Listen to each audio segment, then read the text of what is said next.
Hey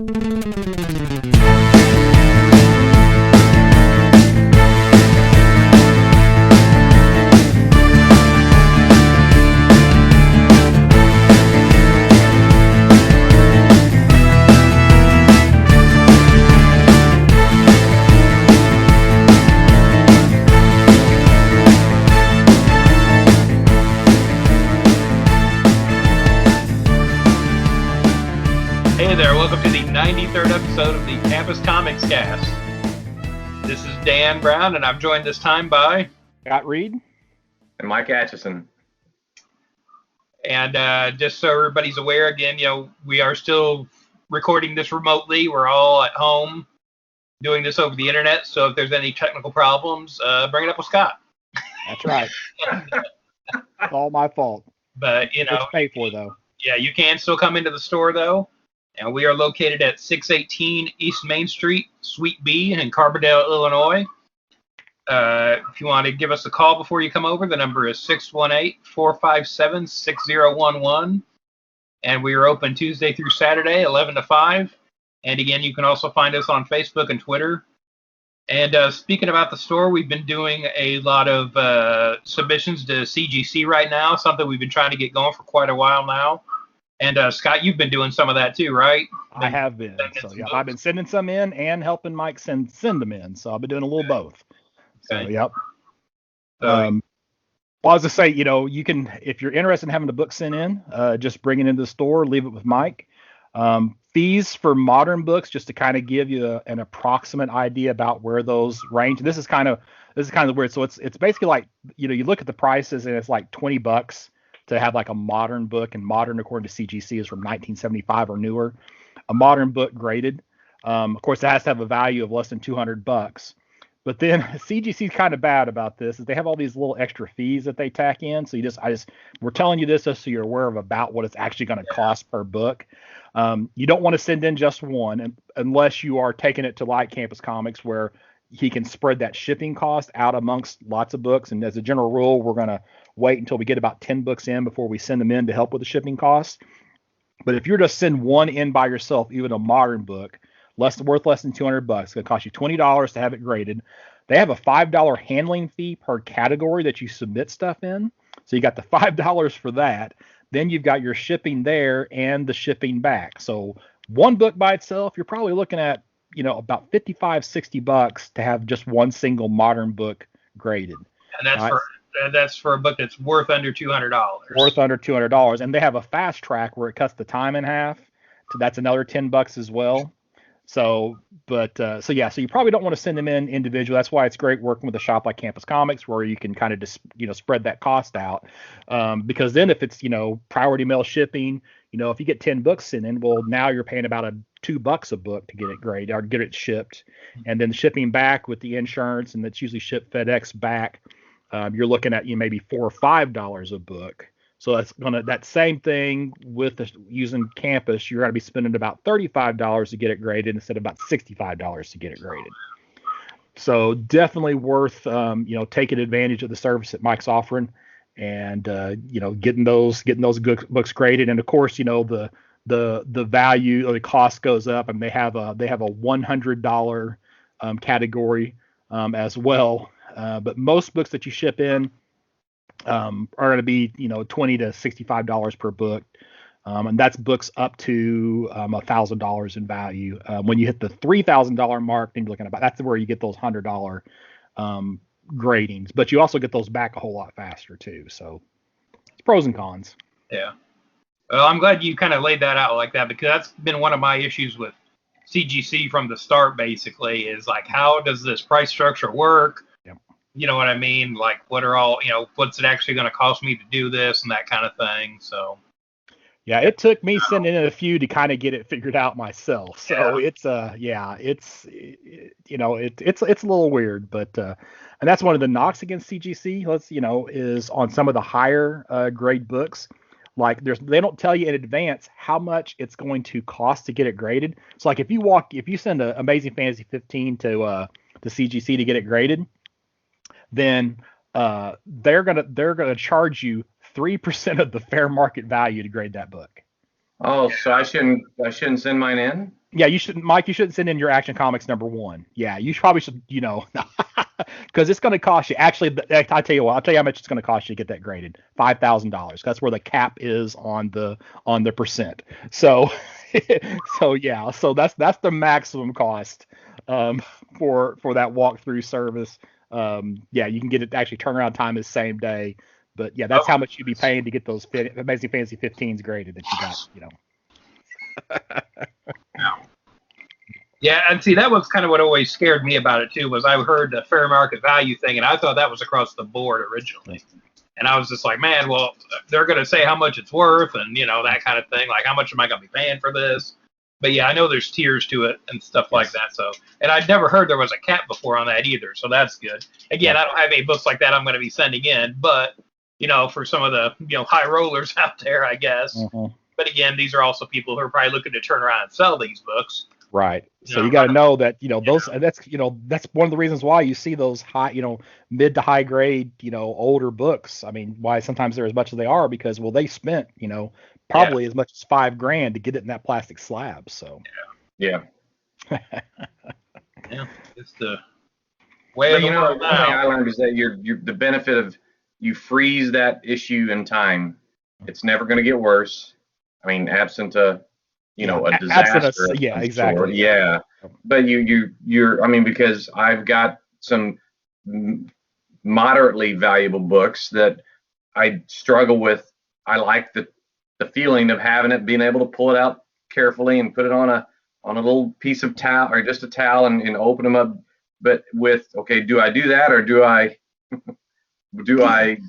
get it slabbed? But I like that idea of being able to get it out and open it up.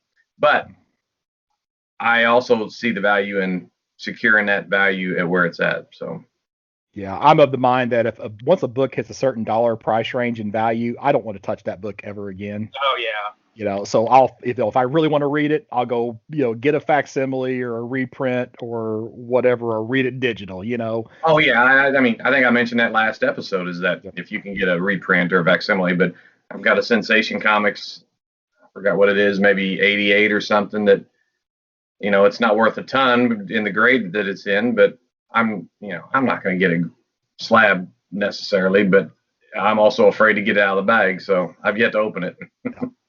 Yeah, I've got a couple books like that. I've read them one time and then put them up, so. Yeah. Well, speaking of reading comics. All right, yes. We're going to wrap up our reading of Batman: The Adventures Continue. Again, one of the few books that was coming out last year during the shutdown that we started talking about, the digital first book that's in the continuity of Batman: The Animated Series. So it was one of the few books we could talk about, and it's over now. For now, fingers crossed. I feel like they could keep doing this, and I would keep buying it. So we're going to look at the last three digital chapters, which are 15, 16, and 17. Is that right? That would be correct. Okay. And again, we're getting into the odd numbers here because this last physical issue of this series is oversized. Mm-hmm. So this is sort of the Christmas special that they did, kind of wrapping up the series. And for the physical copy, this is issue number 8, right? Yes. Yeah. Okay. Yeah, because there were supposed to be it was originally 6 issues, right? 6, and then they added 1. Yeah, and then they added this one. And they added another. So yep. So that tells me they can keep adding them. Exactly. Keep the series going. And they should. Yeah. All right. Well, I think Mike was supposed to start with 15, right? Yeah, I've got 15. All right.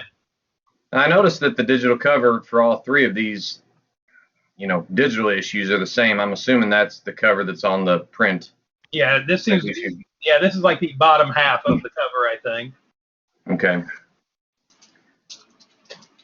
Well, I'll get right into it. The opening scene has the ventriloquist. That's Arnold Mesker. And his, I'm sorry, Wesker, yes. Sorry. Yeah. I knew that. And his dummy Scarface floating above Gotham Harbor in a blimp. And they're on the phone with Commissioner Gordon, threatening to set off 50 pounds of high-end explosives if some undisclosed amount of money isn't transferred to them. Batman intervenes, crashing into the glass windows of the blimp and takes out the henchmen, which obviously this is one villain that needs henchmen because it's hard to, even if he was in shape, it'd be hard to fight with, a dummy on your arm. So the ventriloquist can't turn off the detonator. That gets knocked out of the henchman's hand, one of them, and he can't turn it off, and it's counting down to 0. So Batman just grabs both of them, and they dive out the bottom of the blimp into the harbor. And before they actually get into the water, though, Robin is in the bat plane, and he scoops them up with a net.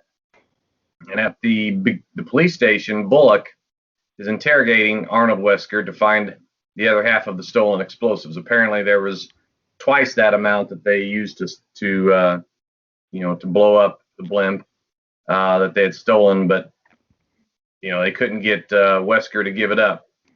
Wesker blames Mr. Scarface, saying he was the one in charge, and in frustration, Bullock resorted to a little bit of excessive force on Wesker. Pulls him up, grabs him by the shirt, and kind of roughs him up a bit.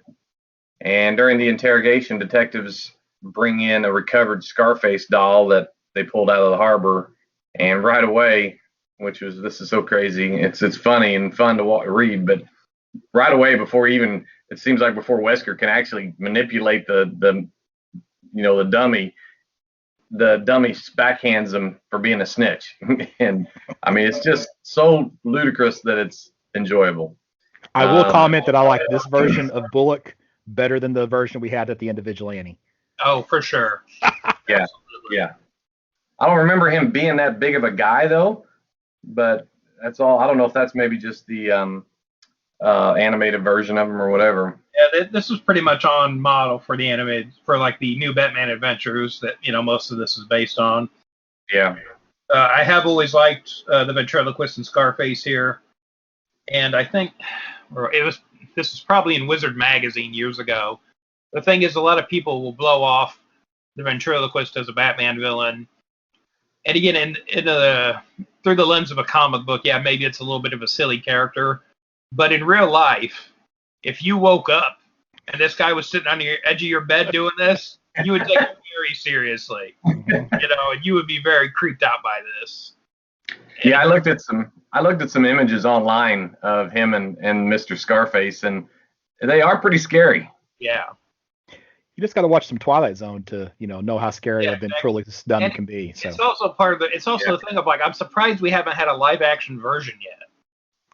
Because it would be such an easy thing to do, I feel like. It's not like he's not like an effects heavy villain or something. And it seems like you could get something real creepy real quick with this. And I feel like he could just be a cameo in something. He wouldn't necessarily need to be the main villain or anything. Yeah, no doubt.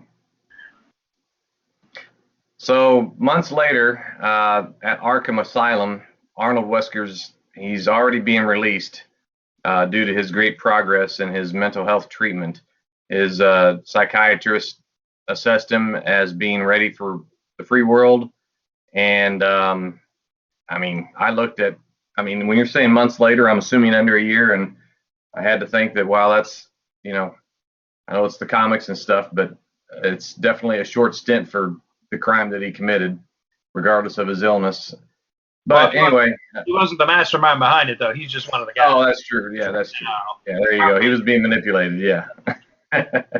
He had Stockholm syndrome or something. So regardless, he's a free man, and just in time for the holidays. And speaking of holidays, we transition to Harley Quinn and Poison Ivy lounging around the Christmas tree when they decide to plan a holiday party, or more like Harley talks Ivy into it. And the one rule is that there's no ex-boyfriends allowed. And that means no Joker. Back to the ventriloquist. Wesker is enjoying a stroll down the city shopping district, Scarface free, while the dynamic duo keep a watch on him from the rooftops. Batman shows unusual concern, saying he wanted to keep an eye on him because the holidays can put stress on people who live isolated lives.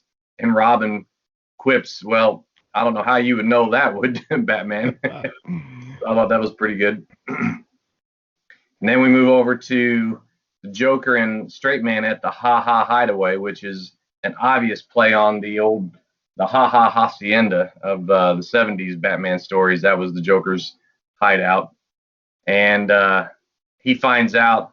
I think he hacks into her computer or something and finds out that she was planning this party and he didn't get invited. So that wraps up the first issue. I agree. I really enjoy a good ventriloquist story. One of the weirder characters in the Batman mythos. But I did have to look up today what his first appearance was. I don't have the issue. It's Detective Comics 583. So, yeah, good stuff. Yeah, just before we go on to the next part, I just want to go back a little bit here because there's the part where Wesker is strolling down the street at Christmas time, and for a second he thinks he sees Scarface reflection in a window, but then we see a display of a bunch of elves working at Santa's workshop, and they look like, mannequins or dummies or something. But as he walks by, they all turn and call him dummy. And I don't think anything ever comes of this. I felt like this was foreshadowing something that never happens in this story, so I'm not really sure what this little interlude here was about. I feel like they set this up and then forgot to do something.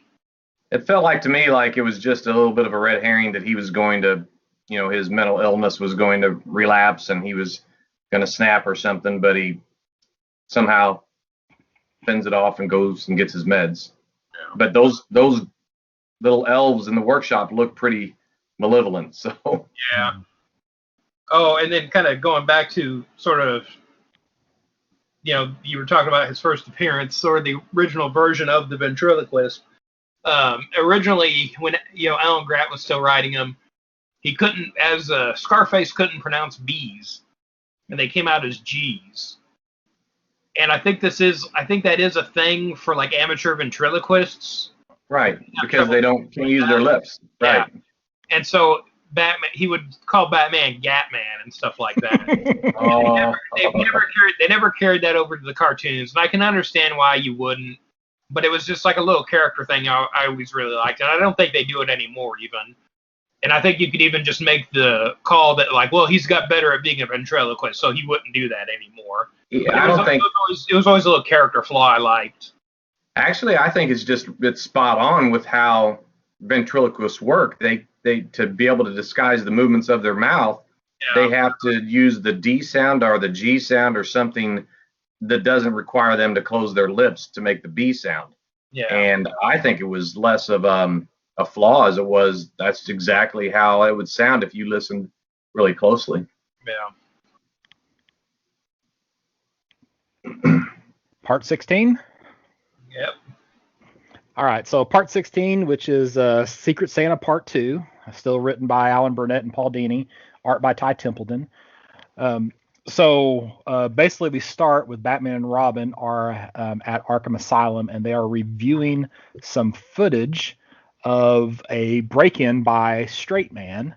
And we find, and of course, just a reminder, Straight Man is Joker's, new henchman for this series. And the only thing that Straight Man actually takes during the break-in is the Scarface, dummy. So it's pretty clear at this point in the issue that Joker has some plans for Wesker. So Batman and Robin, they continue their stakeout at Wesker's home, and as far as they can tell, everything appears to be okay.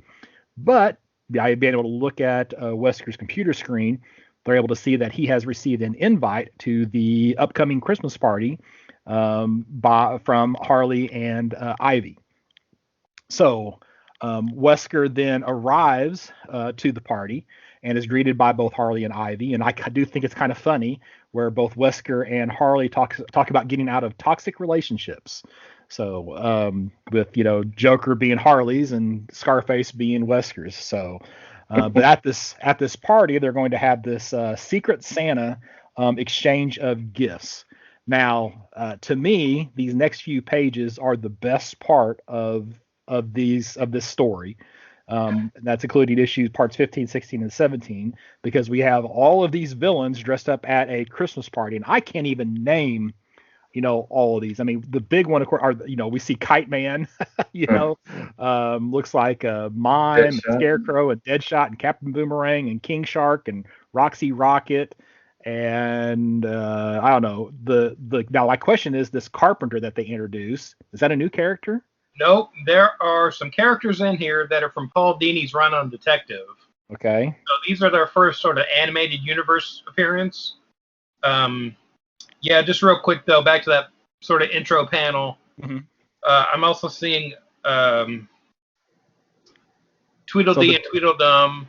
Who's the Tusks on the left-hand side? Who's that? Tusks on the left-hand side. Oh, that is the Walrus. He was from the Mad Hatter's gang, I think, in the animated series. Okay. Yeah, Magpie is in there. Ratcatcher. Again, so some of these characters, this is their first sort of animated series appearance. And again, King Shark was never on the animated series. Kind of coming in from the Harley Quinn cartoon, if anything. And it's funny. The little girl, who's that? Not the thought of little girl? Baby doll from the animated series. And Harley is saying, I invited my friends from work.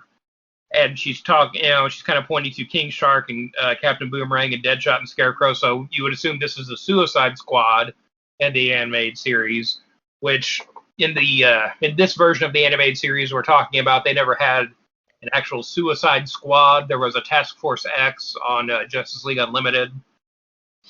But yeah, so we're seeing the first appearance of a lot of these characters sort of in the animated, the DC animated universe. So I just thought that's a really, really cool image. I mean, it's great, this part of it. And, they just kind of bounce around the party and talk to some of them.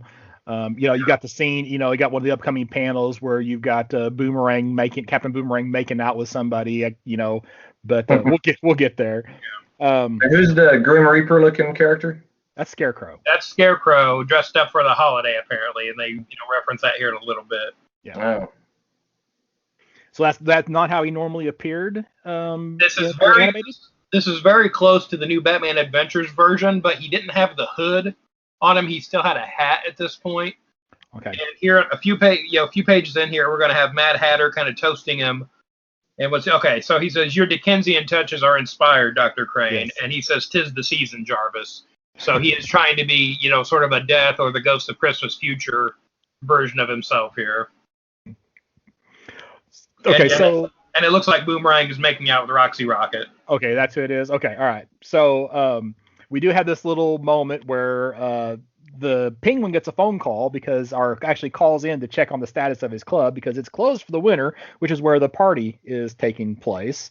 And I'm assuming I assume he's in Florida, though they don't actually say.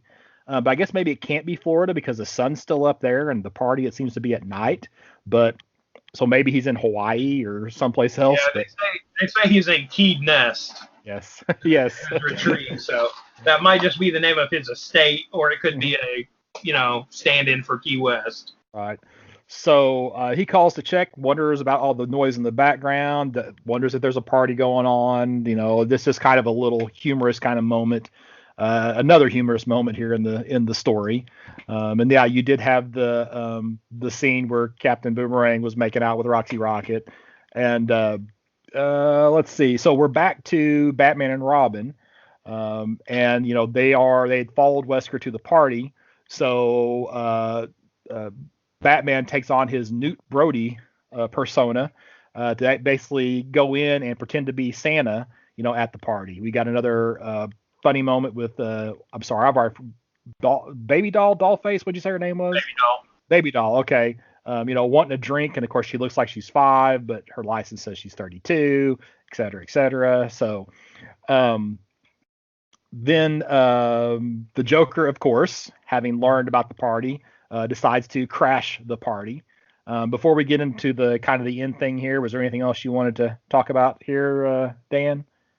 Yeah, I just wanted to bring up so the Newt Brody persona is from Detective Comics 1000. This was a thing that we talked about. It's sort of a henchman role that the Batman family kind of utilizes now and then. And so again, and I believe that was a Paul Dini story. So again, this is another thing he's bringing into the animated universe here. And I think it's still only the second time they've done anything with that idea. So. Hey, I wondered if that went back farther than Detective 1000 because I like that story in that issue. Yeah. I thought Newt Brody had appeared in The Adventure Continues in one of the previous issues. Had he not? Oh, did he? I don't know. That's why I'm asking. I don't remember, but we can always go back and check. Okay. All right. Yeah. So anyway, and maybe I may just be remembering the Detective 1000. Dude, story. I mean, we've been talking about this run for so long now. It's very possible. Yeah. I just forgot. So Joker crashes the party with the gift. I did like that. Straight man wishes Harley a happy Hanukkah, with Harley being Jewish. So, and then of course Newt Brody arrives, and Joker asks Newt to pass out the gifts, thinking that even Newt can't mess that up. But of course, Joker hands the gift that's intended to go to Wesker, and Newt tries to give it to Roxy Rocket, which causes the Joker to intervene. And then, as an additional distraction, Newt decides to throw all the gifts in the air, and it kind of becomes a free-for-all. Then there is basically a fake police raid, which causes the party to end a little earlier than what was intended. So Newt is able to escort out Wesker, and also gives Wesker a gift, not the gift that Joker had intended for him to have, but a separate gift, which is used well in the next part, which Dan will talk about. But after Wesker makes it safely to the subway, Newt is knocked out by Straight Man, and of course we see that Joker has Scarface, and before they can actually finish off the unconscious Newt, the police arrive, and Joker and Straight Man escape. So anything else for 16? That's it. Mike, did you have anything? Or No, I didn't. okay. So we're going to continue on and sort of wrap this up with chapter 17 of Secret Santa Part 3. Again, still by Alan Burnett and Paul Dini, with Ty Templeton pencils and Sean Parsons on ink.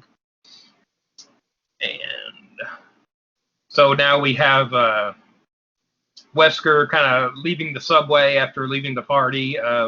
We get a nice little soda cola Easter egg there on the walkway. And he sees that he got a box of socks and saying, "Isn't that thoughtful?" The problem is, though, in Wesker's hand, the sock immediately becomes a sock puppet.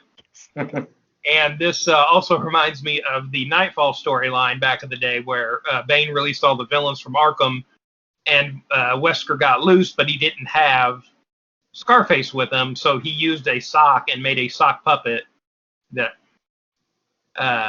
he used there for a while till he got a hold of Ventriloquist.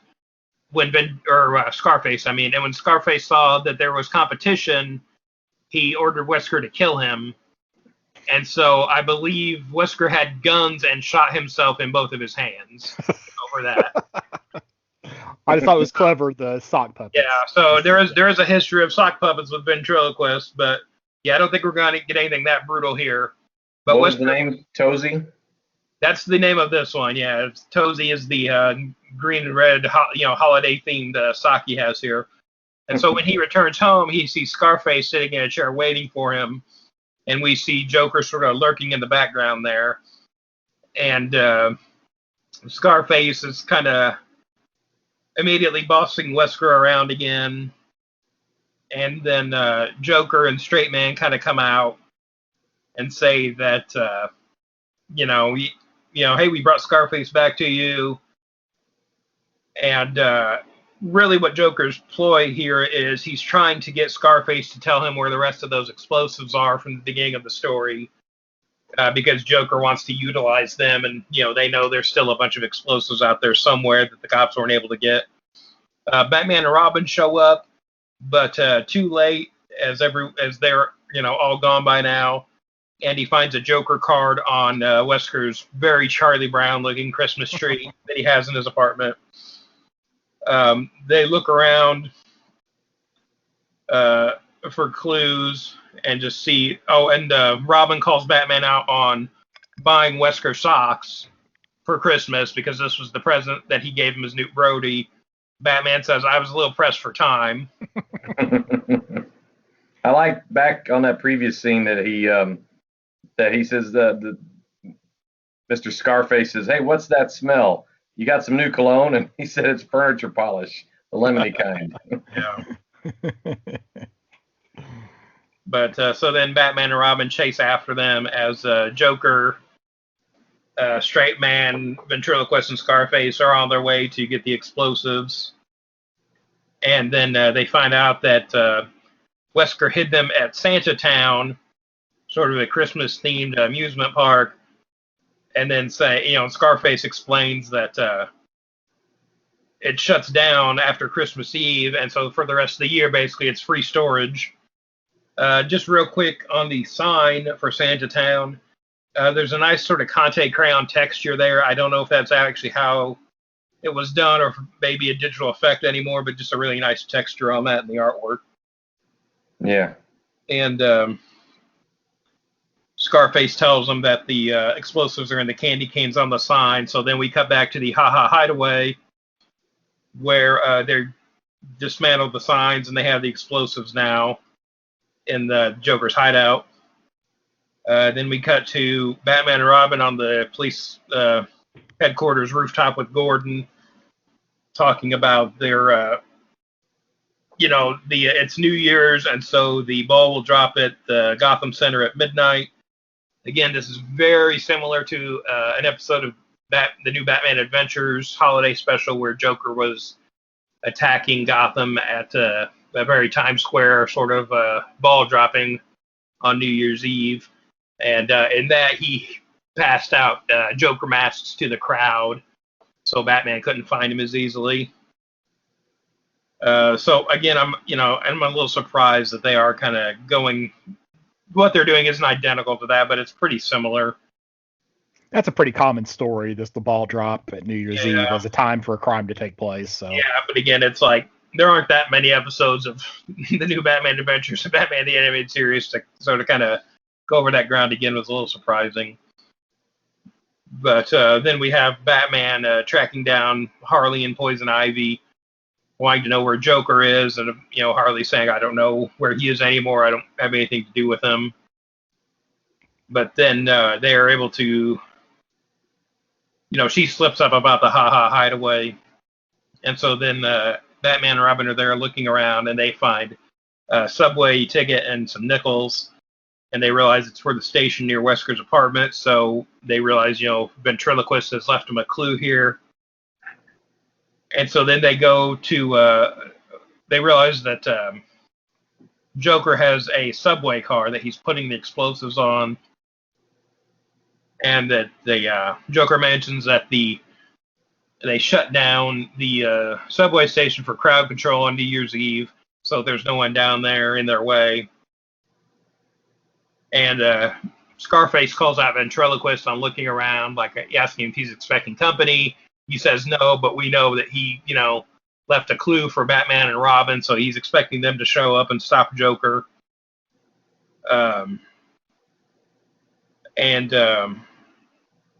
Scarface asks Joker, "What about the ransom?" And Joker's like, "Oh, I didn't make any ransom. That's your deal. All I care about is the joke." And then he gasses Ventriloquist as him and Scarface fall on the subway track there. And Scarface calls them Butterfingers as they fall. But then, right as they're doing that, Batman and Robin show up. And Batman throws a battering at the controls of the car. Straight Man and Batman are fighting as a express line car comes by and smashes the car. And apparently Joker and Straight Man, we know Straight Man will probably survive this, and Joker kind of has avoided death countless times. But the Scarface dummy gets destroyed. And then at the end, Batman, Robin, and Ventriloquist sort of enjoy the fireworks of New Year's Eve here at the end. And that's it for Batman The Adventures Continue for right now. Do you guys have anything else you wanted to add? I was kind of surprised that they didn't have more Harley and Poison Ivy, with that being who was on the cover. Right. But I was glad to see the Wesker Ventriloquist Scarface story. It was a good story. So yeah, I like the. Sorry, go ahead, Dan. I'm saying this is sort of a fun bonus issue to end with. Oh, I think it's great. I like the plug for HBO Max on that Oh scene yeah, where I they forgot were. to bring that up. Yeah, that was another thing I wanted to mention too. Is just in general, these cartoons were made, in the '90s, and so for the most part, you see a level of technology that kind of matches that. But over the course of this run, like in this issue in particular, too, Batman is using a drone. There are smartphones now, and yeah, there's the shameless plug for HBO Max in there too. So yeah. We going to grade this issue, or are we going to? I'll go near mint on this one. I really like this. I think it's a strong ending to this run. I felt pretty good about it throughout, but yeah, I feel like this is a good issue to, if this is all we get. Yeah, I'd go near mint as well because it was just a good Christmas story. We may have to talk about this one again in Yeah, December. Yeah, make that 3 near mints. yeah, and there was the Batman Adventures holiday special back in the day that they did adapt into, like the first episode of the new Batman Adventures too. So if you like this, you can always check that one out. Yeah, it's a good story. Well, was that it for our thoughts on Batman: The Adventures Continue? I think so. Okay. So now we're going to move on. We talked about some Captain America stories previously, as it's now the character's 80th anniversary. So we thought we'd also use this time to look at some Captain America-esque characters, some sort of analog in the vein of Captain America characters, sort of like, I don't know, maybe if you want to call them knockoffs, rip-offs, inspired by. Let's go inspired by. Inspired by. I think that's Homages. Homages. I think that's a good way to go. Scott, do you want to lead us off with this one, or? Sure. I actually struggled a little bit picking my characters. I was like, when you read Captain America, you don't necessarily care to read a bunch of characters that are just the same thing or similar. Right. It's like I'm not going to run out and read Fighting American. I'm not going to run out and read, The Guardian or whatever. So I was at the shop one day and was talking. I think Mike, you were there, and all of a sudden it just like it hit me. Obviously, the one that I need to do is Isaiah Bradley. Mhm. So if you aren't familiar with Isaiah Bradley, he is from the series Truth, Red, White, and Black. And the premise of this series, which was originally supposed to be a 6-issue series, and they actually extended it out to 7 issues, was all right. So after Captain America is created, they lose access to the super soldier forum. Well, you can definitely imagine that neither the United States nor Germany wants Steve Rogers to be the only super soldier. So there are experimentations that continue. And the idea here in truth is that the experimentation that occurred in the United States was not on a voluntary basis. So you had an all-black regiment of soldiers who basically a portion of them are, just kidnapped and put to tests, and the part of the regiment that wasn't kidnapped was actually killed. And you have a handful of these soldiers that actually survive the process of this updated super soldier serum that they try to create to replicate, the Steve Rogers super soldier. And of course they go through, missions and such. But it's just kind of the idea behind the book is just, it's kind of like one of those what if superheroes were real. So what if there really had been a Captain America and the super soldier serum were lost? Well, definitely somebody would try to, recreate that. And it's unfortunate that based on American history that, the idea of, experimenting on Black American citizens without their knowledge, or without their permission, would be something that, would be realistic, but in fact it is, because there was the whole, and they kind of mention in some of the information that is kind of based on and I read this previously and now I've forgotten exactly what the name of the experiment was, but it was the Tuskegee, maybe it's just the Tuskegee experiment, or the Tuskegee syphilis experiment, where they brought in, yeah, where they had contacted 600 black men who had syphilis, or excuse me, I think it was like 399 of them had syphilis and 201 of them didn't, and they promised them medical care, and they actually they never ever gave them any medical care. They just studied them from like 1932 to 1972. So this experiment was still going on even in my lifetime. So I didn't know that. yeah. Wow. So it was made known. It became public knowledge in 1972. But anyway, so we get to the end of the story, and we find out that those experiments that occurred to Isaiah Bradley were they just caused him. He basically had the equivalent of Alzheimer's that he got because of the experimentation. But Captain America Steve Rogers comes in at the end of the story, not having known a lot of what happened because he was in the ice. And then when he learns about this, in Isaiah Bradley's last mission, Steve Rogers was actually supposed to lead the team. And that's when he goes into the ice. So Isaiah Bradley, I think being the last survivor of these experiments, basically dons Captain America's uniform and goes in and fights. And of course, that's not what he was supposed to have done. But the issue ends where Steve Rogers learns about all this that has happened, and he takes that uniform back to Isaiah Bradley and presents it to him as an older man. So it's just I don't know. It's a great series. It's a when you think about it too much, it's a painful series. But it's I'm trying to remember. I think it's Kyle Baker is the writer. The art is very stylistic. So I liked it, but it's not necessarily going to be for everybody. Actually, Kyle Baker was the artist. Oh gosh, I can't remember. I'm trying to pull up an issue here real fast. Robert Morales was the writer. Kyle Baker was the penciler.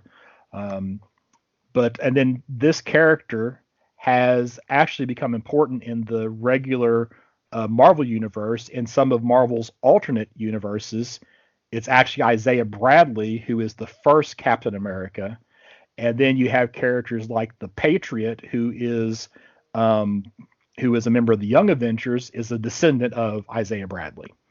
So not only is this a character we wouldn't have without Captain America, they have given that character legacy as well. Yeah, that's good. I didn't realize that. So who's next? Well, I think I'll go next because I definitely have a more lighthearted story. Over to that, it'd be nice contrast to that. Yes.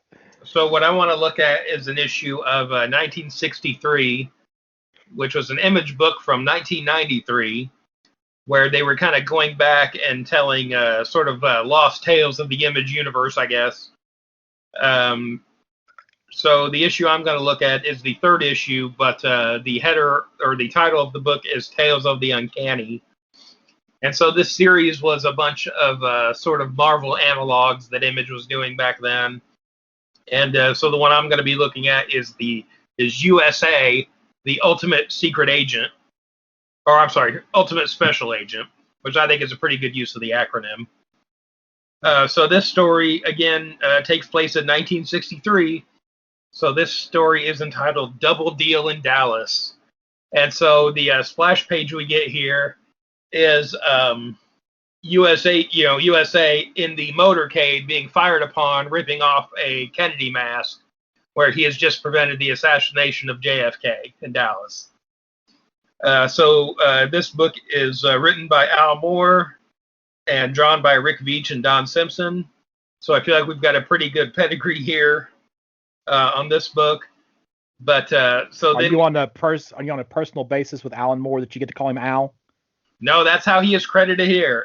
Really? So okay. Sort of in the Marvel style, they are credited as Affable Al Moore, Roaring Rick Veitch, which again, that's not the only time he used that, and Dandy Don Simpson. Okay. Yeah, so again, this is really sort of an attempt to create an old school Marvel comic book. So then USA leaps off the back of the car, and they don't call it the book depository, but he jumps into the window of the book depository, where he sees someone who looks very much like Lee Harvey Oswald. But I know he has a different name in this story. But this guy has a weird sort of sci-fi looking watch on and disappears. And then USA sees a tied up unconscious man in the corner who looks just like him. So then later on, USA is talking to the police and said, oh yeah, so the would-be assassin's name was Leo Harley Osborne. And the police are saying that the double was shooting at some guys they found on the grassy knoll that had long-range rifles, and so they're being led away in chains into a paddy wagon. Then we get the president thanking USA for saving his life, and a Jackie O here is saying how brave he is for risking his life. Then we have USA going to check Osborne's home, and real 60s looking sort of room here. We have a Big Eyes painting on the wall. And as USA goes through his nightstand, he finds files and intelligence documents and his Osborne's Communist Party membership card.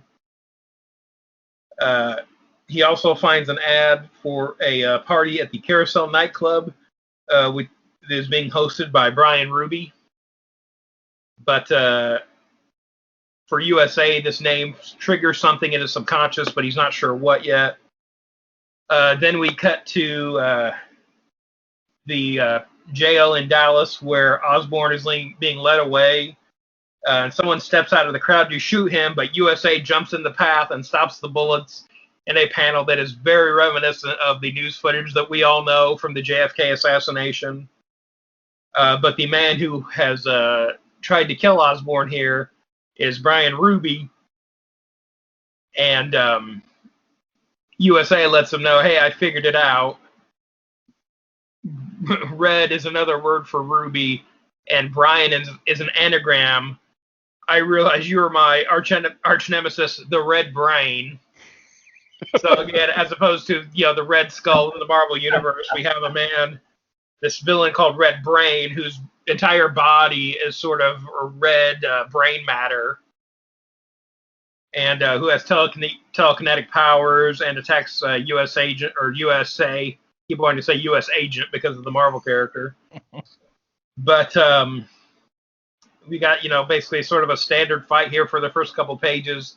Then Red Brain uses his powers to sort of mess with USA's perceptions, and we get some sort of 60s Steve Ditko sort of backgrounds with buildings warping around him, and then he feels like he's floating through space with cubes going by him and different things. But then USA says, Red Brains, begs like, hey, don't stay back. My tender tissues must not endure further physical contact because, again, he's all made of brain matter. And then USA says, stay back and spoil my big treat. I never got to punch anybody in the brain before. And he slugs Red Brain in the chest. And then, as it looks like Red Brain has USA on the ropes here, the Osborne doppelganger shows back up and pulls out a futuristic-looking gun from a newspaper and fires at Red Brain. USA is upset and says he's completely paralyzed, and the ersatz Osborne says it's a simple brain-numbing effect, but it's really effective on a guy who's made of brain matter. So it's apparently numbed his entire body. And he says that you have averted a great catastrophe for both our nations. And this is where USA calls him out for, why did you save America's president when you're a Russian? Again, the implication is, apparently this guy's been speaking with a Russian accent the entire time. And the doppelganger tells him he'll sleep better if he never knows. And again, he pulls out this sort of wrist device again and vanishes. The police show up, and USA turns the Red Brain over to them. And the cops, are talking to USA, and it's like, why would he do this? Why would he come here and stop this assassination? How do you know this was planned in Dallas? And USA says, we'll probably never know, but I have a feeling that the answer's right under my nose. Then we cut to the newspaper that the mysterious figure dropped, and it is dated November 22nd, 1993. So again, implying a character here from the future. This was sort of a theme throughout the 1963 miniseries of these sort of mysterious characters showing up and disappearing and doing weird things. Again, this was an early thing at Image. The idea was that you would have this miniseries featuring all these different characters, and then they would culminate in an annual that never happened. The annual never came out. This is sort of an unfinished miniseries. You can read all the issues as standalones, and that's fine. You still get basically a complete story. But all these characters, were obviously playing into whatever was going to be in this annual that Jim Lee was going to draw. But again, like so many things in Image back then, there were production delays and books shipped late all the time, and it just never happened. And it's one of those things now where Jim Lee's been at DC for 20 years. I think the rights issues with these characters are even weird now. Like, I don't think you can find this on Comixology.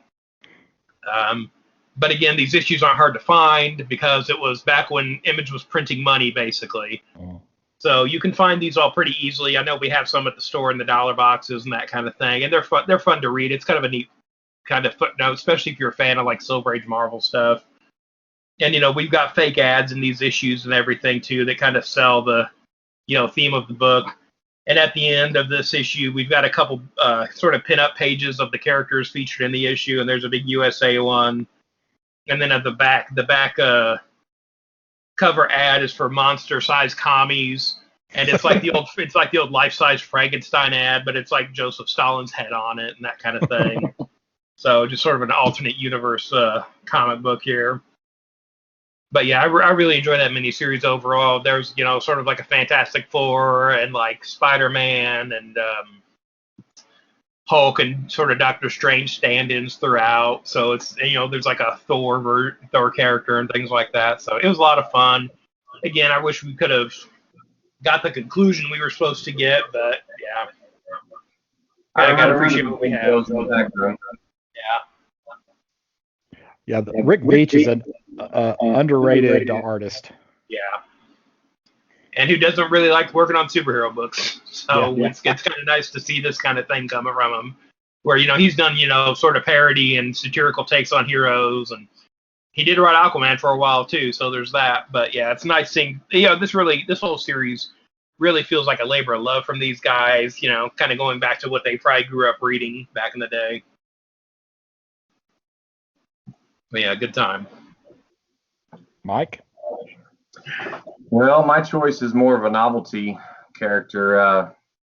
I picked up a back issue that I could tell by right away that it was a Captain America sort of knockoff, and it was by Harvey Comics called Fighting America, featuring Speed Boy as his ward.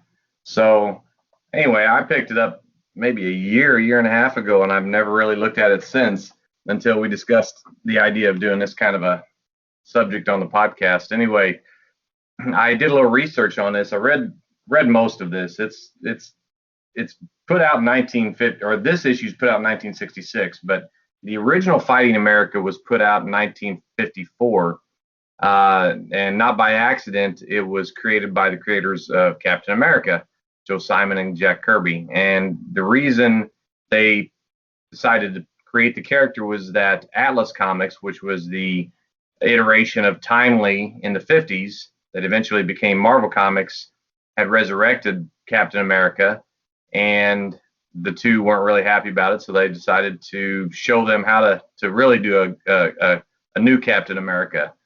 And it was published by an imprint called Prize Comics. And I didn't know this either, but this is one of the few creator-owned characters of the time. Prize Comics, by the way, was also the home of some other Simon and Kirby successes in the 50s, like Young Romance. They actually kicked off the romance fad that went on for decades with that title, and Black Magic, which you can find that horror comic in reprints, back up to the 70s. But anyway, this title called Fighting America didn't last very long, only 7 issues under this imprint. But an 8th issue was written, drawn, and ready to go to the press before it was canceled. So the premise is, it started out serious because in the early 50s you had, the worry about communism taking over the world, and the Nazis were no longer a threat. So you had to make your patriot type character to be out fighting commies. And so they created this Johnny Flag, who it's kind of a weird origin. Johnny Flag was this athletic radio announcer, and he was murdered by these commie agents, and his sort of wimpy brother Nelson volunteers for an experiment in which his mind is transferred over to Johnny's rebuilt and enhanced body, which makes you wonder, if they had that technology, why they just didn't enhance Nelson's body. But anyway, they move his consciousness over into Johnny. He puts on the patriotic costume and acquires a sidekick named Speed Boy, and they start off, being serious about fighting the communists.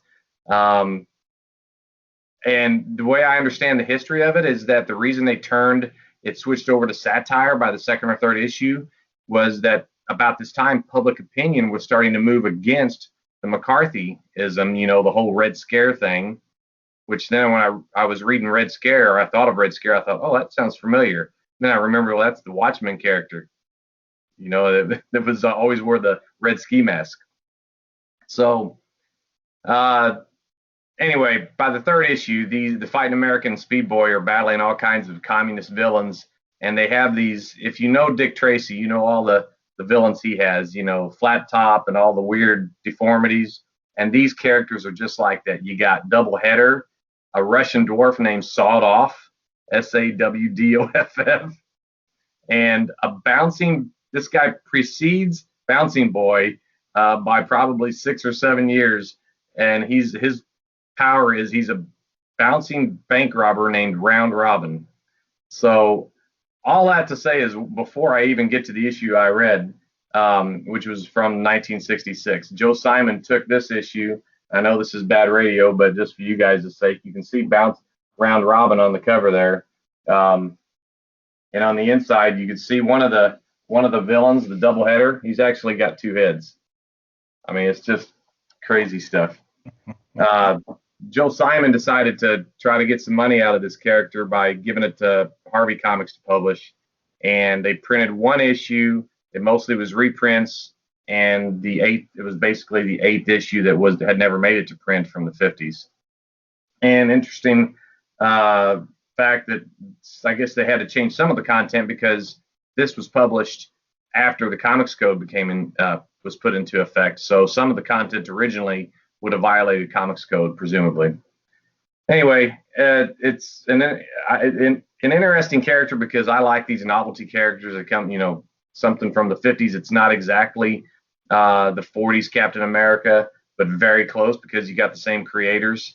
And fighting the Nazis obviously didn't stand up once that threat was over. And I just thought it was kind of cool and a lot of fun to read what I could make through it. Anyway, the character did kind of, since it's a public domain character, the way I understand it, if you write a story about the character back in the 40s and World War II, or I should say in the 50s, you don't have to get any permissions or authorization if you're just reprinting material or whatever. But if you are using the name to give them a new background or whatever, then you have to get permission from Joe Simon or the estate of Joe Simon and Jack Kirby and all that. So you had Marvel Comics doing an 8-issue, or reprinted all 8 issues in a hardcover in '89. DC had a mini series they put out in 1994 with a really different background. And then Rob Liefeld, speaking of Rob Liefeld, his Awesome Entertainment line in 1997 put out a series with Fighting America, and I thought it was interesting to know that he used a shield, but a lawsuit that was filed by Marvel said that he could have the shield, but he couldn't throw it like a weapon. Yeah. Like Captain America. So what they do, they turn around and they make it like a shield that has weapons built into it, like a Gatling gun and missiles and all kinds of stuff. And then finally, in 2009, Dynamite had a little bit of a run. And finally, in 2017, as recent as that, Titan Comics put out a Fighting America miniseries. So, yeah, so it's more Dick Tracy than Captain America in a lot of ways, but thought it was fun, and it's kind of a historical piece there. Yeah, I've never read any Fighting American, but yeah, hearing your description of it there, I might need to check down some of those old stories. I'm pretty sure I didn't pay more than $10 for this. It's a rough copy, but it's a lot of content. It's got a square bound on it, and it was cover price 25 cents for 1966. So there's a lot of pages, and it's mostly reprints. But like I said, that's the cheapest way to probably read it. Yeah, and I know.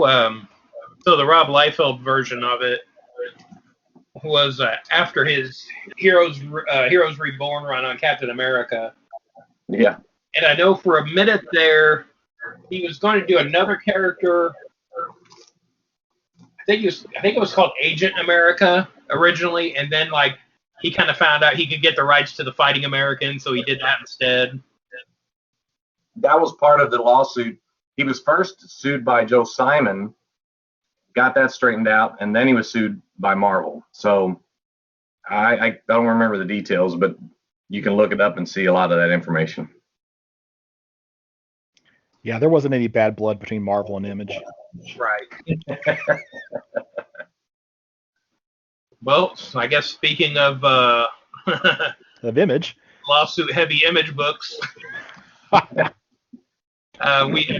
talked about here about maybe looking at some Image books that maybe haven't aged as well from the 90s, and we all kind of settled on talking about Spawn #1. So we're going to be taking a look at that now. So Todd McFarlane, no stranger to lawsuits with his Image run here. But yeah, we're going to take it back to 1992 with this. And I don't know. For me, this came out when I was like 12. I totally bought into the hype on this. I picked this book up. If you're a collector of a certain age, this is the Frampton Comes Alive of comic books. It came with the phone book. Scott, what was your sort of history with this book? Oh, let's see. So you said it came out in 92, right? Yeah. Yeah, so this would have been at the end of my original buying time. So I actually bought this comic off the shelf at Campus Comics when it was back down on the strip in Carbondale. You were making comments about things not aging very well, but oh my goodness, I still enjoyed this book. Yes. And then Mike, you've never read this before now, or? No, actually, it was published in the gap in my comic reading or comic buying. I quit buying, except for a subscription to Justice League of America. I quit buying comics altogether for about 5 years. Yeah. And this fell into that. And then a buddy of mine went to work for Capital City Distributing, and he came up with all this 90s crazy stuff. And so eventually I got back into it, but I don't have a single issue of Spawn, period. I've enjoyed Todd McFarlane's artwork back on like Infinity Incorporated and whatever. I never really read him any of his Spider-Man, but yeah. But I never really read this issue until yesterday. Okay. Kind of different perspectives here on this one. So yeah, and as we were talking about earlier, Image was printing money back then with this stuff. So right off the bat here on the sort of inside cover here, we've got the intro page, lists the credits and the title. Thing I want to point out here is, so McFarlane dedicated all these issues to people, and the first one here is dedicated to Jack Kirby. So this was the thing too. So back in the day, around this time, Marvel, at the beginning of every book, is listing them as Stan Lee Presents. Doesn't matter if Stan Lee had anything to do with that character or that book. Every Marvel book carried Stan Lee Presents at the top. So Image, a bunch of disgruntled Marvel employees, started their own company.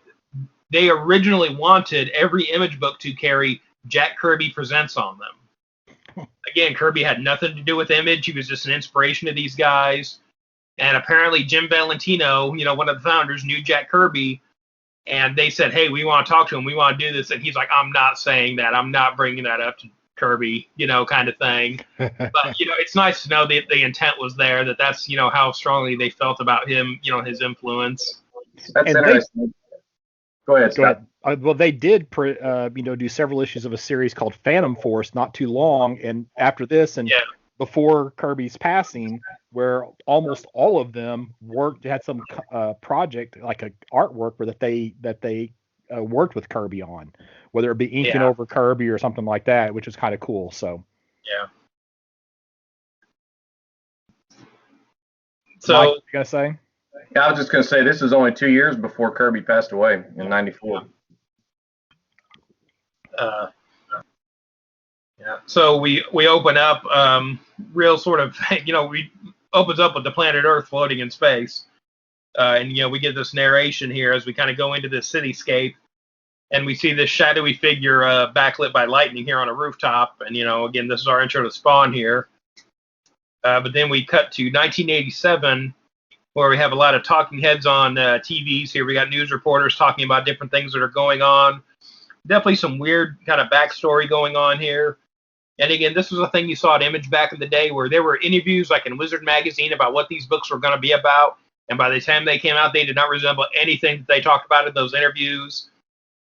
Again, this is creative people with no editorial interference. And young guys just kind of making it up as they went along. And lots of arts experience, but little writing experience. Yes, and McFarlane definitely got the brunt of that criticism back in the day. But again, we're sort of given some backstory on Al Simmons, who is Spawn, through these news reports, and it really brings up, like, why was this shadowy mercenary soldier being discussed on the nightly news, and talking about his funeral, but then talking about how well dressed he is, like in the fashion scene and that kind of thing. Just these real sort of disparate sort of threads about this character. And it doesn't really give you a complete picture, I don't think. I feel like it's just wanting to be all things to a degree with this, which, again, I feel like a lot of the Image books were back then. And I also feel like all these news reports was really kind of taken from Dark Knight Returns. Because Miller used that a whole lot. Absolutely. Yeah. And again, we had talked about some of that in, the Vigilante run, but yeah, they are definitely referencing Dark Knight Returns here with this. And again, a real Connie Chung looking reporter there at the top, which, again, a reference that was very timely, but, probably doesn't resonate as well anymore. And then we get these sort of flashback images of, his memories. There is some foreshadowing here where he says he turned on me, and we see a skull. Again, this was, part of Spawn's origin, where the Al Simmons character was killed by Chapel, the Rob Liefeld character, who had a skull painted on his face.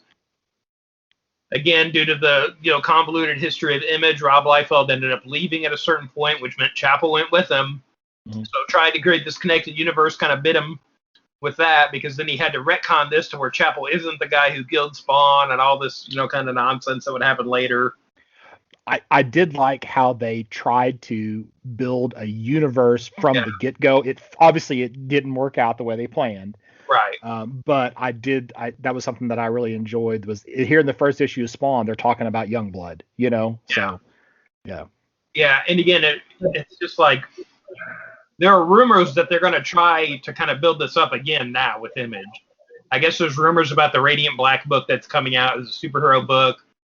And it's like Savage Dragon has always kind of held that. And I think they're kind of the last, sort of section of that, where there is sort of a superhero universe and Image. But yeah, I mean, it was definitely, they were, learning from Marvel and DC's example there, where, they wanted their books to be connected. They wanted, at the time, they really felt like we are, a legitimate comic publisher here, for this startup. for back then, competing against companies that have been around for decades, and they were tearing up the sales chart back then. Yeah, this book outsold X-Men, which was the number one selling book prior to Spawn coming out on a regular monthly basis. If I remember right, what Diamond used to do when they give out sales numbers, instead of printing how many they sold, they would say how many, like a number compared to X-Men. So X-Men was a 1, and everything else was like a point, a 0.6, a 0.72. Yeah. And Spawn was like one of the first books that ever went 1 point or 2 point something as compared to X-Men. And another fun thing here is a few pages in here, we get the Spawn's health meter. 9999. 999, yeah. And again, this was something that was supposed to measure his power levels. And the idea was when that ran out, he was dead. He was done for. And they played into that for a while, where at a certain point his power level starts getting low, so he starts using weapons, using gun and artillery to kind of defend himself and to stop, draining his power. Which again, I think that's a cool idea. It plays into story idea as well. I think there's things you could have done with that, but I think they just saw the idea of hey, we're making money. We can't have this character run out of power and die. I don't know. What's that? All these, this reference to his power being referenced or displayed by the 9999. How do you know that if you hadn't read so many subsequent issues to know? The first time reader is not going to know this by reading this issue at all. That's what makes it kind of hard. I think they just kind of have to see the countdown to kind of pick up on that. And again, this is something that I think played in, you could figure out or might have been referenced in a future issue. But yeah, right off the bat, you don't necessarily know what that is.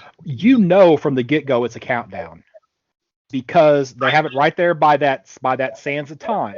Yeah, by the hourglass. Yeah. And later on in the issue where he uses some powers, and then you see it's like 9995, I think is what it is. So. Yeah, so it declines even in this first issue. So I remember being aware of it immediately from the first issue. Now, something that I was not aware of from the first issue, and we really hadn't planned on talking about second, third issues, but Al Simmons is black. Yeah. And, here, even in these intro panels where we're getting the story, you kind of see Al Simmons, you kind of see Wanda Blake, his wife. It's not clear in those panels that these are black characters. And something that I didn't remember when I read this when it first came out was that one of those talking heads, the Connie Chung one, talks about, hey, there's going to be a scholarship fund set up to benefit the United Negro College Fund. Yeah. And I had completely went over my head the first time I read this book. Oh, yeah. But this time it was just like it was neon on the page, because it's something that I just had totally missed. And when you know what's coming down the road with this character, all of a sudden that makes a big difference. So. Right. Well, I think part of that too is the way that Al Simmons is colored in the flashbacks. It's always sort of monotone. And the thing is, Spawn at this point is not black. His body is all sort of mashed up. It's, hamburger face was kind of, the term for it back then. But there's a future issue where he tries to restore his body, and Malabulja, the devil he is made to deal with, only allows him to turn himself into a blonde white guy. As sort of another sort of kick him when he's down kind of thing, is he can only turn himself into a white guy. But there's also a future issue where he, restores himself to normal, and he's actually surprised. He looks at his own skin and he's surprised he's black. Yeah. I don't remember what issue that is, but I remember that scene, so. I'm reading the digital version on Comixology here, which you can read for free if you have unlimited. But so after the page with the introduction to the meter, we get this big 2-page kind of spread. And I don't know if they scanned this in from a comic book or what, but they did not line that up correctly. There's a hard line in the middle of that page for me that doesn't quite line up right. Oh, the color is different. I see that now. Yeah, the color's a little different too on that. Because this was turned sideways in the original issue. Yeah. Oh yeah, Image, big fans of the sideways 2-page spread. I totally missed that. Yeah. So then we get our introduction to Sam and Twitch, the detectives. Again, another really bullet kind of character here, kind of investigating what's going on. Then we have Spawn stopping some punks from attacking a woman in an alleyway. Again, pretty 90s scene here, almost, kind of reminiscent of RoboCop even for back then.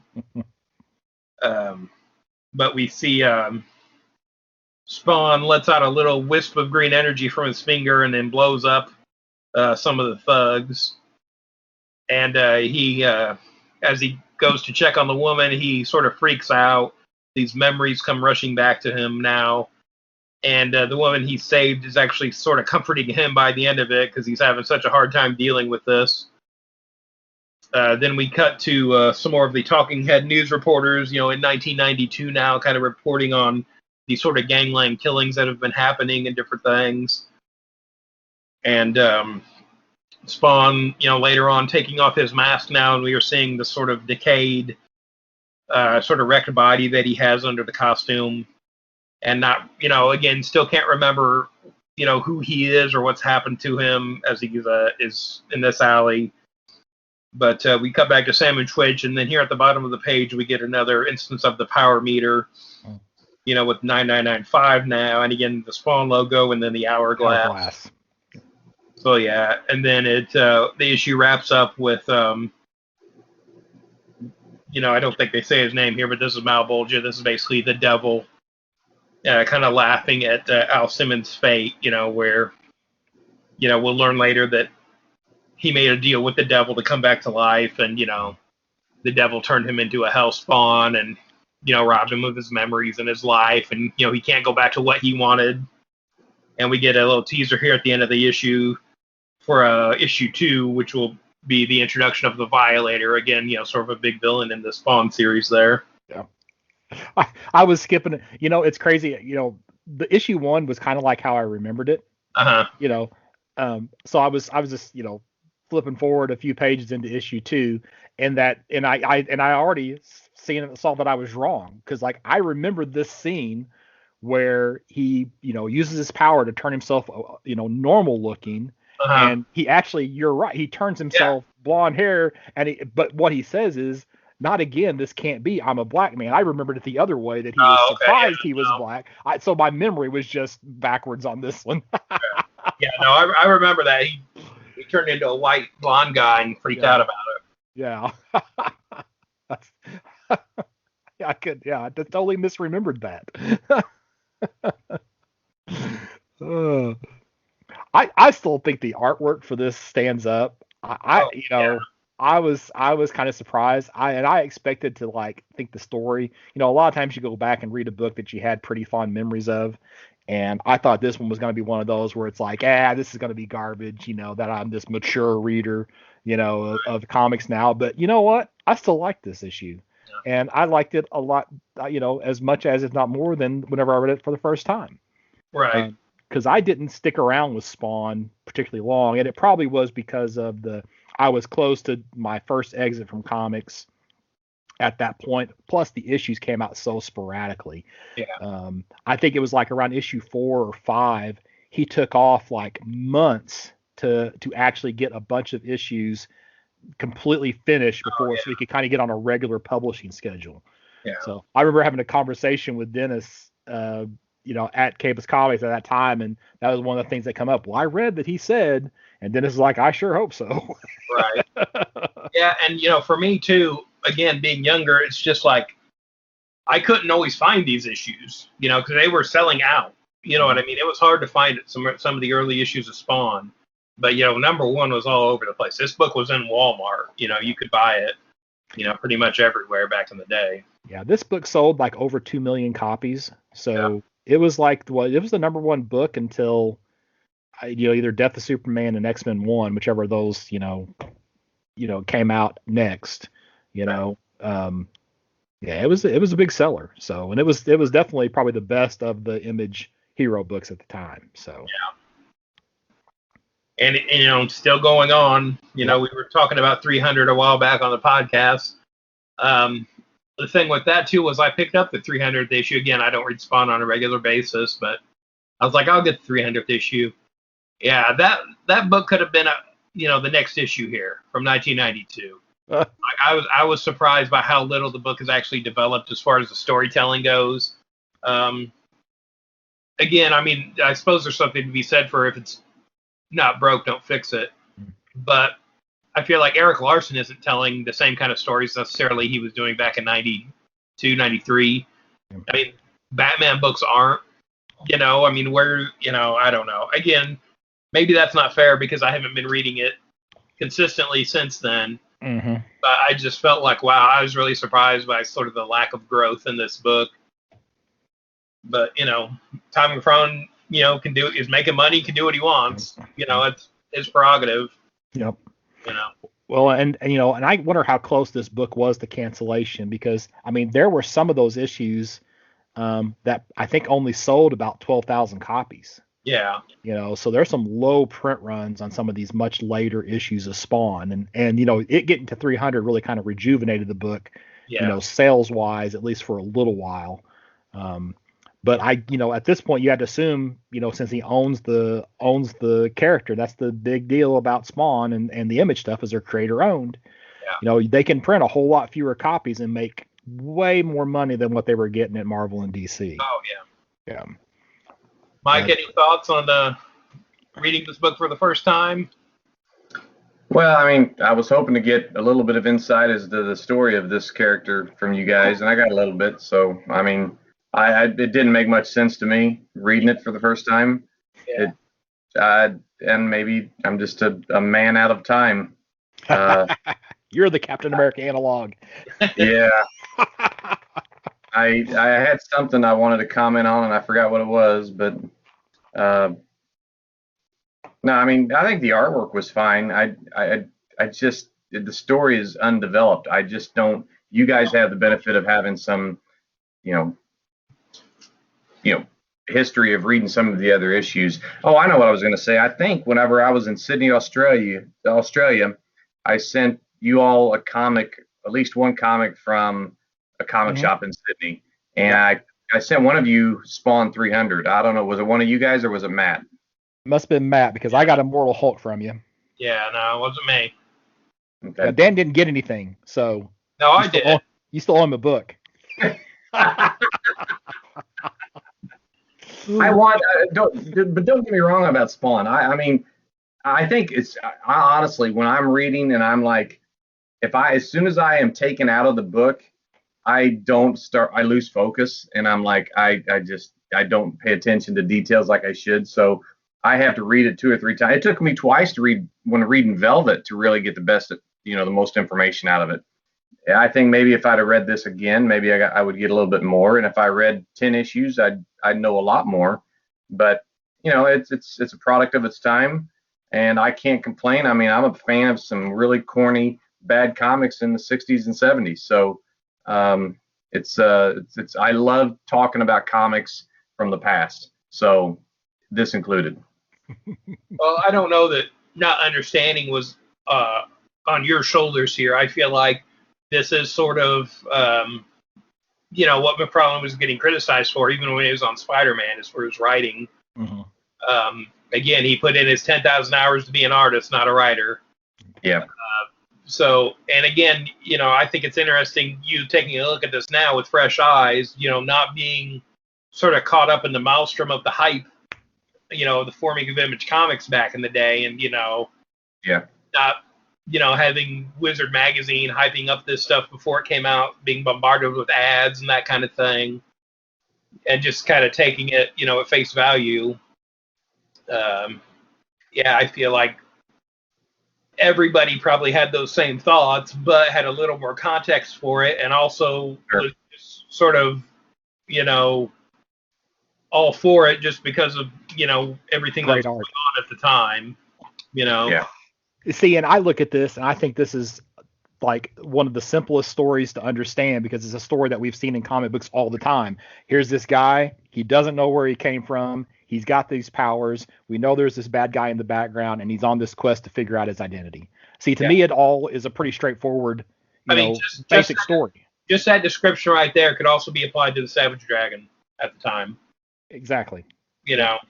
So you're saying I'm a little too simple to understand this. Scott? I think it's a pretty simple story, So I think maybe maybe the problem is you're trying to find too much. Yeah, maybe. Yeah. There's not that much really there. You're not that much you're supposed to learn because this is the book he intends to have been around for a long time. I can't imagine he thought this was going to go to 300 issues whenever he started issue 1. No, I think the Power Meter is an example, is proof of that. He thought this probably had a limited lifespan. Again, everybody was sort of naysaying Image back then, before it launched. And it's just, And you've got to give props to McFarlane and Larson, because out of all those guys, they're the two guys who stuck with their idea. Liefeld was the worst. He came out with new number ones, like 2 or 3 every single month. And you sometimes wouldn't see a second issue of those books. Yeah, and a lot of times he would start them and then hand it over to the studio, and then he'd move on to another book. So if you're a Rob Liefeld fan, you maybe got 1 or 2 issues out of him, and then you get his studio kind of finishing them up after that. Yeah. So, and a lot of the other books just didn't sell. I mean, I think, when you watch interviews with the Image guys, they all say that Silvestri is the best artist out of that group. And Silvestri didn't have a book that lasted that long. No. Jim Lee didn't have a book that lasted that long. Valentino didn't have a book that lasted that long. Was Michael Turner with Image first before we went to? I don't think so. Was he, Dan? Well, wasn't he with Top Cow for a while? Top Cow, yeah, but I didn't know if he was at Image first. Okay. Yeah. Yeah, you're probably right. That's when I say, man, I feel pretty confident about this, and I might be wrong, but I feel like he came out of Top Cow. I've got a stack of Fathom comic books over here in my for sale pile. I think Fathom. Oh man, that was with Aspen though, wasn't it?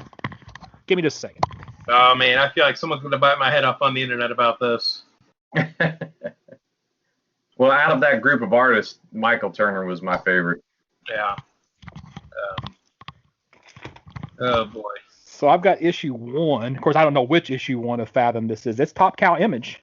Okay. Michael Turner's Fathom. Let's see what year this is. I got to crack it open. Of course, I mean two number 1s, so 2 covers for number 1.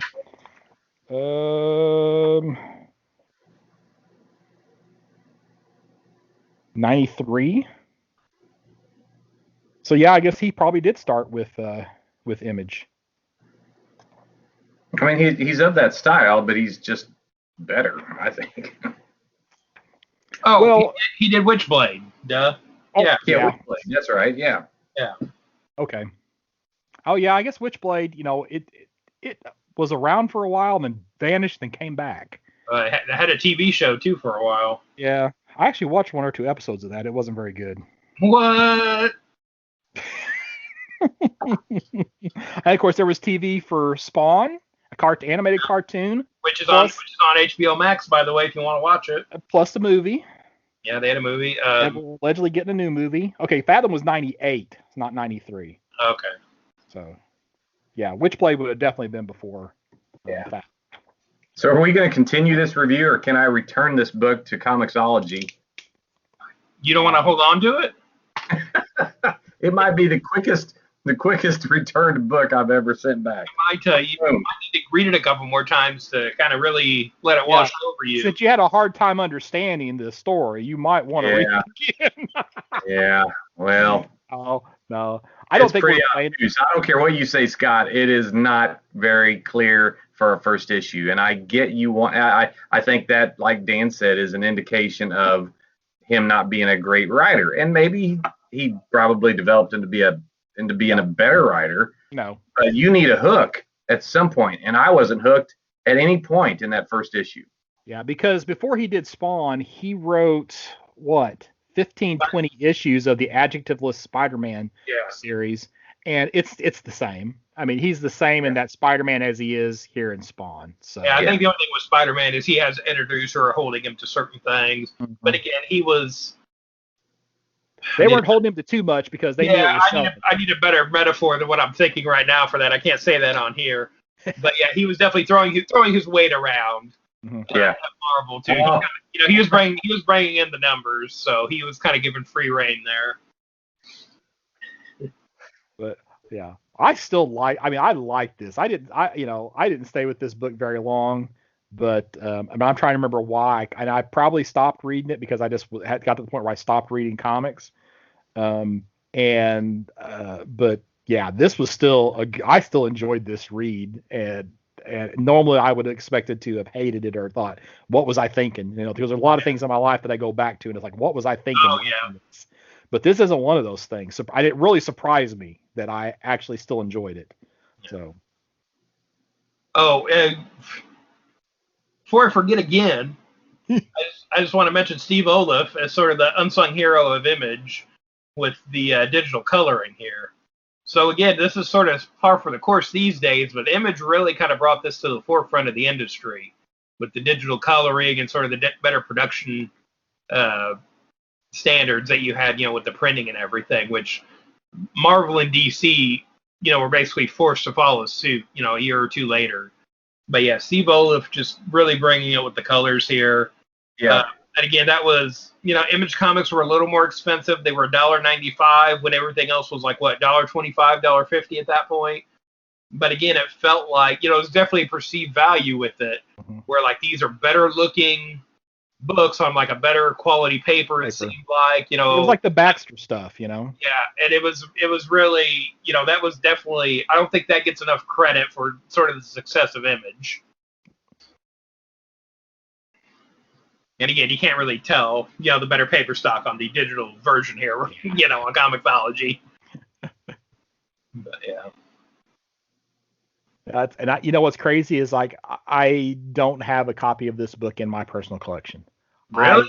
I have at least 2 copies right now of Spawn #1, but I've never ever said, you know what, I should put this book in my collection. It's never ever made it into the actual personal collection. Yeah. So, but yeah, I know I have at least 2 copies just laying around someplace. Because I've got a run of like 1 through 4, and then I have a run of the first 62 issues. Yeah. Yeah. So you want to explain what you mean by that to the listeners who may not know your odd collecting habits? Oh, well, I buy collections and resell them. So, I've got them there that I haven't, I've got one set up on eBay to sell, and then I've got that run of 62 issues that I haven't even processed yet to put them up online for sale. So, it's. But you don't consider those to be part of your personal comic book right? collection. Yeah, the stuff that I've got my personal collection, and like when people ask me about my personal collection, like it right now it's actually grown a little bit here in the last couple of years because of doing the podcast and stuff. I'm up to about 1,200 books that I consider mine, and basically everything else I have is for sale. So. And most of my personal collection is ridiculous stuff like ROM and Micronauts. So that's pretty ridiculous. Yes, it is. I admit it. So, but I like it. So that's all you need to. That's all you need. That's right. They're my Justice League. There you go. All right. Well, is there anything else we want to talk about this time? Anything? Very fine plus for Spawn #1. Spawn #1. Okay. Yes. I'll go very fine with it too, I think. Again, I think, it definitely has, this is through the rose-colored glasses of 1992 also for me, and some nostalgia in there. But again, I think, this is an important book for the comic industry as a whole. Mm-hmm. Not necessarily a statement on the quality of the book, as Mike gnashes his teeth over what to rate this book. I can't win here. I mean, if I go too low, you guys are just, call me to get off my lawn, old man. But hey, we're gonna make fun of you no matter what you choose. So that's clear. You're darned if you do, and you're darned if you don't. So so let's be honest. Honestly, I'd probably a very good plus. Woo. Okay. It's a rough copy. Beat up. But complete. It's not a complete story. Yeah. All right. Well, I think that's it for this time. Scott, where can people find you at? Burgcomics.com, burgcomics.com, where you can find links to eBay and you can buy that 1 through 4 set that I have up for sale right now. Sweet.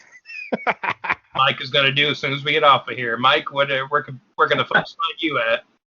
Mike Atchison 5 on Twitter. I'll be waiting for some tweets. And this is Dan Brown. You can find me online at Detective651 on Twitter, Instagram, and my TeePublic store. I've got some sales coming up here in the next couple weeks, so check that out. Get some shirts on the cheap and some mugs and masks and whatever else we've got on there now. And we gave him a great idea before we started recording, so we'll expect to see that really soon. Great idea. It's going to end me up in court. But again, Matt Campus Comics most Saturdays, toiling away in the back room trying to sort stuff. Hey, and I remembered to stop by and say hi to you this time when I came in on Saturday. So be sure to stop by and say hi. And if you want to do that, that is at 816 East Main Street, Suite B in Carbondale, Illinois. And we are open Tuesday through Saturday, 11 to 5. Again, if you want to give a call first before you come over, the number is 618-457-6011, or you can find us on Facebook and Twitter. And I think that's it for this. I guess next time, probably be looking at the monthly previews catalog. For sure. Stuff coming out. And we'll see you then. Bye.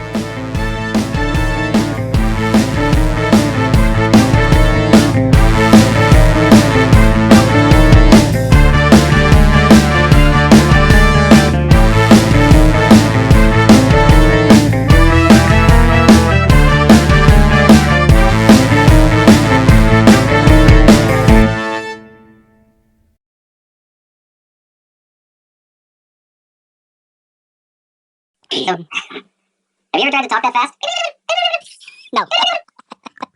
And I can't tell who's who when you're listening to it because we all sound the same when we're at that speed. It's probably for the best. Yeah. I just think it's funny. It is kind of funny, yeah. The first time I did it on accident, because like sometimes I was listening, one of them I was listening to, and I think it was it wasn't Trevor Von Eden, it was something else. I had to go in and edit out Matt. Really? Yeah. So I had to edit Matt. So I'm listening to the whole thing. It's like, man, this is going to take forever going at regular time. Oh, what's this button do? So I was able to play like multiple speeds. Oh my gosh. The first time I heard that, I was in the floor. It was so funny hearing us talk at super speed. Yeah. I mean, I just thought, then I figured out there's an effect in Audacity that I can use to just like have anything play it. I'm playing it at like 1.6 times. Is that what the speed is? Mm-hmm. So now, I listen to some podcasts if it's if it's just moves slow, I kick it up. I want to hear what they're saying, but I don't want it to last forever. I'll kick it up to 1.5 speed playback. It's 1.6, so yeah. But it doesn't change the tone in the playback. Whenever the way you do it, it actually changes to the chipmunks. Well, I don't know. It's the same. Yeah, maybe it's just how Audacity handles it versus. That's the fun of it, is the sound. Yeah.